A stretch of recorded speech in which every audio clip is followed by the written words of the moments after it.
Okay, so today we're going to use the Krista adapter with the Krista app to show how to change some of the settings in the 4Runner and how you can use it to clear trouble codes and do a few other things. So let's get this opened up and see what we got inside the box.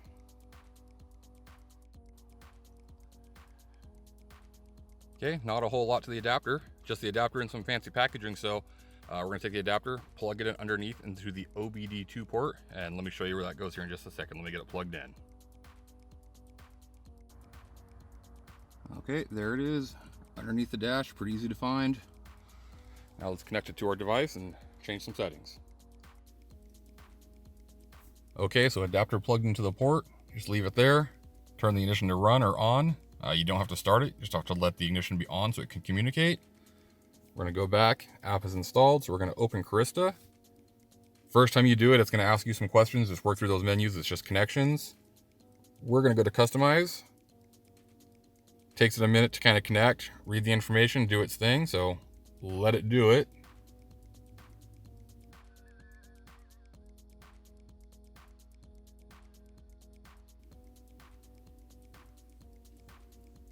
Okay, so there's our menu.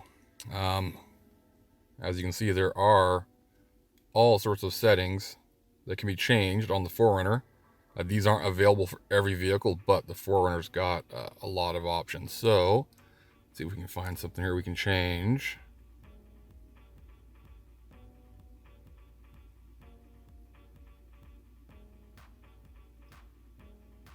Let's see here, we can go to a different menu. Instruments, I can tell you one thing, I'm going to turn off the seatbelt chimes. I do not care for those.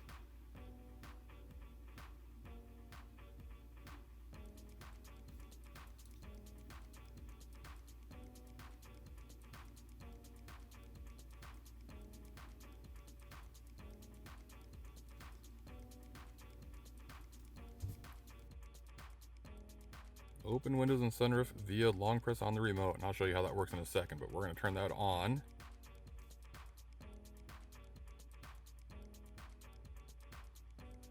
And it is saved. So those are a lot of the settings you can go through and change with Krista. A lot of them aren't things I need to change because they got them set from the factory pretty good. You can also use it to diagnose. It's going to go through and want to read because it thinks that we have problems, but we don't.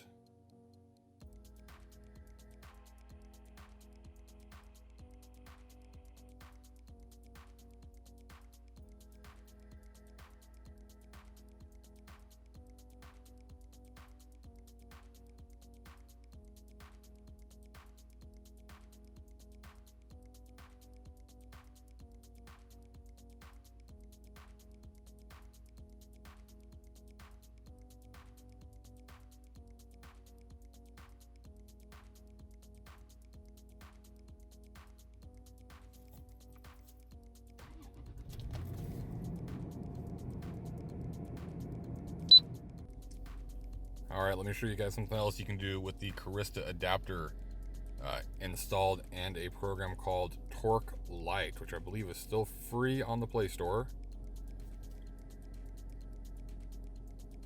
Is you can set it up to have all sorts of different gauges on a display that'll show you what's going on with your rig. I've just got a few basic ones I threw in there, but just to show you, you can just add display. Let's add a dial, and let's add a, let's just pick one here, engine load. Just make a small one, and there it is. All sorts of different things, so that's kind of neat. You can also use this app to clear trouble codes if you don't have the subscription to the Krista. So it does that too, kind of a neat program that's, again, free, so we can use it at any time also. Okay, so let's see if the settings work. We should be able to roll down all the windows with press of the unlock button and holding it. Oh, I guess we just hold it and it comes all the way down.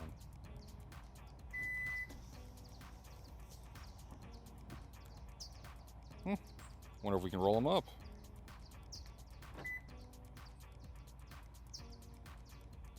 Nope, so they're down only, but still pretty neat. Do it all through the remote. All right, so it's the next morning, and I just wanted to point out a couple things. One, the adapter doesn't have to stay plugged in all the time for Krista to work. I unplugged it from mine because I just don't need it in there all the time. You can make the changes, save them, and then unplug it, put it away, save it, put it in the center console, whatever. If you want the gauges in torque to work, you do have to leave it plugged in all the time. I know there's concern about battery drain and all this, but it's just an LED. It's not going to drain your battery. I personally just don't leave it plugged in. Also, I think I made it sound like you had to have the paid subscription of Carista to use it to clear trouble codes, and you do not. The free version of Krista will clear trouble codes, so you only need to pay for the app after your month free trial if you want to do all the setting changes like the dealer can do. Aside from that, pricing, I believe it's $20 for the adapter, comes with a free month. If you want to pay for a subscription past that, it's $9 or $10 a week, and I think $40 a year.